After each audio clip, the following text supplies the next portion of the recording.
An embodiment practice doesn't fix your problems or eliminate your problems or prevent your problems or challenges or crises that may occur. An embodiment practice deepens your capacity to deal with life, all of life, deepens your appreciation for the fact that you are alive, and makes you more connected to what it feels like in this moment to be you and to be alive. So there's a deepening capacity for life. To say that that's benefit number 4 feels so diminishing, almost demeaning. It's like benefit number 4 through 4,000 is deepening your capacity for life. I can do this. I am doing this. Whatever the challenges that you're in right now, you're doing it. You're in it. I think that's one of the strangest things about becoming more embodied as an individual, as a human being, is just beginning to recognize the patterns of thinking and sense making.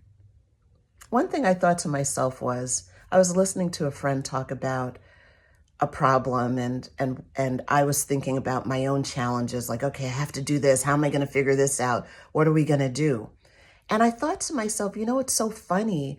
On any given day, you're thinking about a problem, a situation, a condition, something that needs to be handled, managed, resolved, solved. And then a point comes sometime after that where you're looking back on it. And now you're just talking about it in the past tense. But what did you do? How did you get through it? What happened? What actually happened?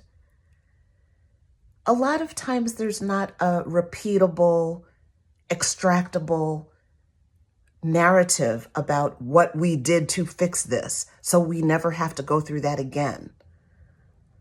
Sometimes it's just that we were in it and we got through it, and now we're not in it.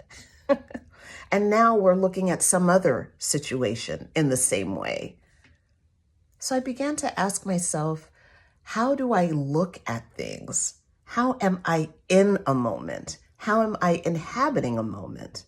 Because there's the narrative about what's wrong in this moment, and then there seems to be a later moment where I'm now speaking about that same story, that same condition, that same situation, but I'm talking about it in the past tense now. What happened? I went through it, but what exactly did I do?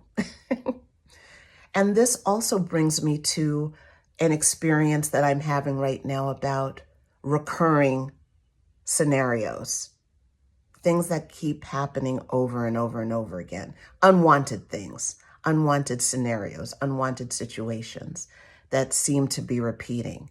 I'm beginning to think, okay, what is the posture and way of being and way of thinking and way of inhabiting a moment that is creating this pattern again and again? Can I shift the way that I'm being to create a slightly different outcome, a slightly different scenario? So here we are talking about agency more deeply. I don't know if there's a way to talk about embodiment without talking about agency, without talking about choices, without talking about responsiveness, course correcting. It's really about that for me to a great degree. And I think all of the different, I think I've already said this in another video, but all of the different elements that I think of as benefits of embodiment, they're all kind of present at the same time, intertwined interwoven. All of it is present at one time. In my book, Trust Yourself with Money, I wrote about self-efficacy. And I think that my embodiment practice has vastly enhanced my sense of self-efficacy, which is a cousin of personal agency. Self-efficacy is the belief that I might not know what to do right now, but I certainly know that I have the ability to figure it out. I'm willing to experiment, to try, to take steps, to see what works. That is huge in a life where uncertainty is the norm, where powerlessness sneaks in. So once again, all of these things are connected. Focus,